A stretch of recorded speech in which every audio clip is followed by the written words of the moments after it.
چکا. بیٹی کے پاس وقت نہیں ہے, ہم نے اسے وقت ہی نہیں دیا, ہمارے کریکلم میں وہ چیزیں شامل نہیں ہیں, ہماری فیملیز میں ان چیزوں کو سکھایا نہیں جاتا. لوگ الگ رہتے ہیں, جوائنٹ فیملیز میں کہیں دادی سکھا رہی ہے, کہیں کو پھپھی چچی خالہ کوئی نہ کوئی سکھا رہا ہے, لیکن یہاں پر اب یہ سارا لوڈ اگر ایک عورت پر آ جائے تو نیچرلی ظاہر ہے کہ پھر استاذ یہ بات ہم مسلسل ہر پروگرام میں کرتے ہیں, ہر جگہ پہ, کہ اصل جو کمی ہے وہ تربیت اور علم کی ہے, اور جن لائف سکلز کی ہمیں ضرورت تھی, جو رول ہم نے پلے کرنے تھے, یا کسی لڑکے نے پلے کرنے تھے, یا کسی لڑکی نے پلے کرنے تھے, یا کسی ماں نے پلے کرنا تھا, یا کسی بہو نے جس بھی ریلیشن شپ میں, کیونکہ ہمارا موضوع اسی سے ریلیونٹ ہے تو اس لیے ان رشتوں کا وہ رول نہیں سکھایا جا رہا, نہ کسی اسٹڈی میں, نہ کسی جگہ پر, جس کی وجہ سے فیلیئرز اکر ہو رہے ہیں. اگر ایک پارٹنر سیکھ بھی رہا ہے تو دوسرے نے نہیں سیکھا ہوا, اگر بہو سیکھ کے آئی ہے تو ساس نے نہیں سیکھا ہوا, ساس نے سیکھ لیا تو بہو سیکھ کے نہیں آ رہی ہے.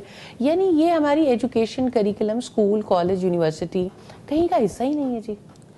جی بالکل, اصل پرابلم تو یہی ہے, اصل مشکل یہی ہے کہ ہم اپنے فیوچر کو نہیں دیکھ رہے, کہ ہم اپنی نسلوں کی تربیت نہ کر کے کس ڈیزاسٹر کا شکار ہو گئے, اور ابھی آئندہ کیا ہونے والا ہے.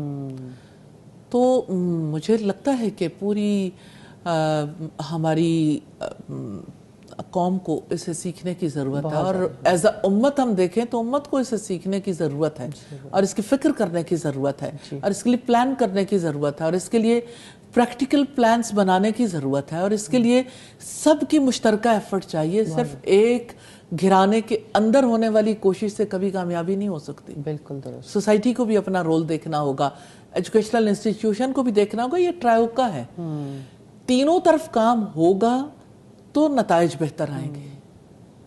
ہم اس کو صرف ایک گھرانے تک پابند کریں گے, نتیجہ نہیں آئے گا. تعلیمی ادارہ بھی, گھر بھی, اور معاشرہ بھی. صحیح.